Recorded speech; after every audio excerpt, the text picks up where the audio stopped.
This CBS 19 weather special is sponsored by Stonewater Roofing and Gas and Supply. Good evening and welcome to our CBS 19 winter weather special. Extreme East Texas ice cold. I'm CBS 19 Chief Meteorologist Brett Anthony. And I'm meteorologist Sarah Blue, and we're here in Marshall to talk about all things winter weather. For instance, did you know that some of our furry friends are rumored to predict how intense winter will be? I'll tell you all the details on that coming up in a few minutes. And I'm Savannah Hale, and I'm going to be taking us to some of the coldest places I could find right here in East Texas, as well as talking about what the 4 Ps are and how to protect those in this cold weather. Is Marshall one of the coldest places in East Texas? It's definitely cold here tonight. You could say it's almost ice cold here. Very appropriate. And when it gets ice cold here in East Texas, that can lead to ice storms. Last year we had one, and we had all kinds of power outages when that ice made those brittle tree limbs break and fall. Well, what could we do to prevent power outages this winter? We'll take a look at that. We're also talking about the winter weather forecast. The weather pattern has been cycling since October, and we've already seen storms that will give us clues as to what lies ahead this winter. So for the winter forecast, let's start with this deep dive. Just want to look at our weather map and you can tell that winter is settling in, and it may only be the beginning. Very cold air could be returning to East Texas here in the next couple of weeks. But what does the rest of winter look like? Let's use the LRC, the long-range cycling weather pattern, to determine what's next for East Texas. We can do that by identifying signature storms that will move through East Texas. This storm came through right around Christmas time. There was another storm at the end of November that is due to repeat in the middle part of January. This is some of the very cold air that we expect to come through here in the next couple of weeks. Lots of clouds, lots of moisture. We'll see if we can get enough cold air to perhaps create some wintry weather. Wouldn't that be something? Another storm that we're watching is October 23rd and December 9th. This is due to repeat later in January, and this one also has a lot of energy with it, so rain and or snow. Here's a couple of things we know about the long-range cycling pattern. We know that we are entering the third cycle of this year's pattern. We know that the active wavy pattern may turn colder by January 22nd, and then we're going to have to watch for the potential for wintry weather in parts of East Texas. And then we'll keep an eye on that big storm that came through, one of the signature storms that came through shortly after Christmas.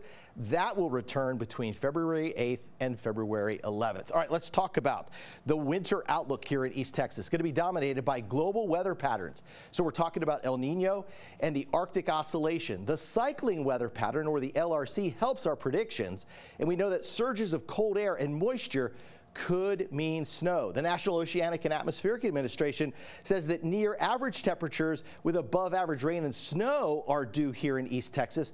El Nino impacts temperatures and rain in East Texas, and sometimes when we get colder than average temperatures, it can include an increased snow chance in January. So what does the long-range cycling weather pattern have to say about this? Well, above average rainfall, we're pretty confident of that through the end of February.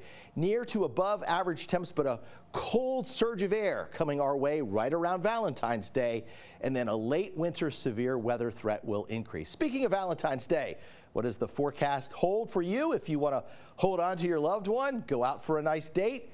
Murky and mild in the morning, lunchtime warming up to 63 with a lovely finish and a temperature of 67. El Nino, it typically means a warmer than average winter, but it can also mean a wetter than average winter. And if we get just a little bit of cold air, it could mean ice. Hopefully we don't want a repeat of last year, but we do know that since 2021, the trees around East Texas have taken a beating. So what can we do? What can we do to prevent power outages and tree limbs from falling on your house? Josh Leonard is a doctor, a tree doctor.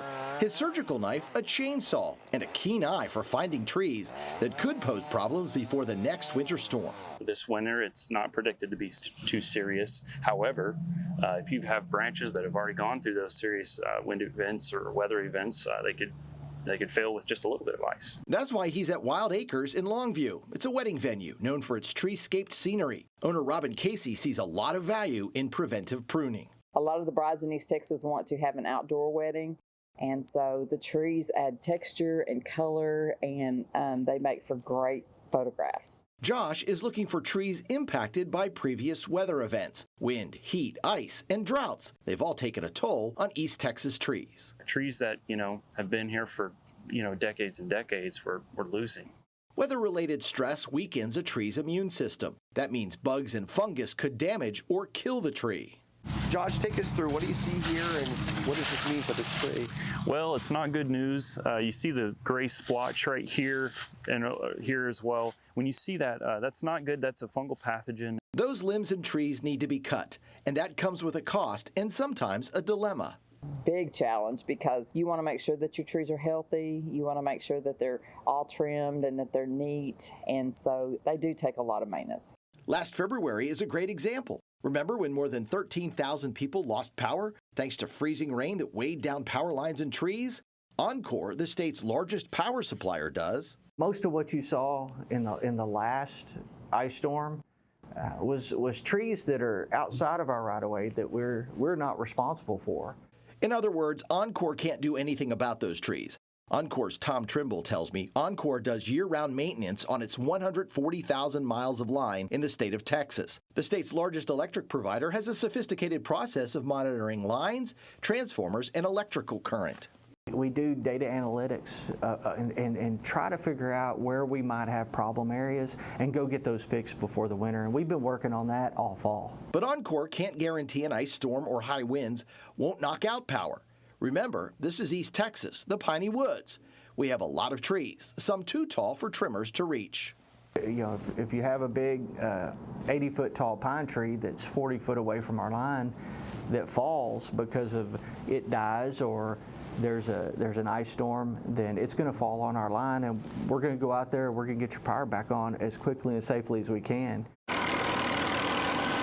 To trim these hard-to-reach trees, Oncor has contracted with a company in a remarkable proactive step that includes an aerial approach to tree trimming. But even with year-round maintenance, Oncor's Trimble can't guarantee every customer's power will stay on throughout the storm. When we have winter storm come in, there's going to be issues. We're going to have power outages. Meantime, back at Wild Acres, the tree doctor has this low-cost piece of advice to protect your home and the trees that surround it. Having a routine maintenance schedule for the trees and then maintaining a good water schedule, those are so critical. And that's something anybody can do to help retain their trees. The National Weather Service is changing its winter weather alert criteria. Coming up, Sarah Blue will go over what those changes mean for you.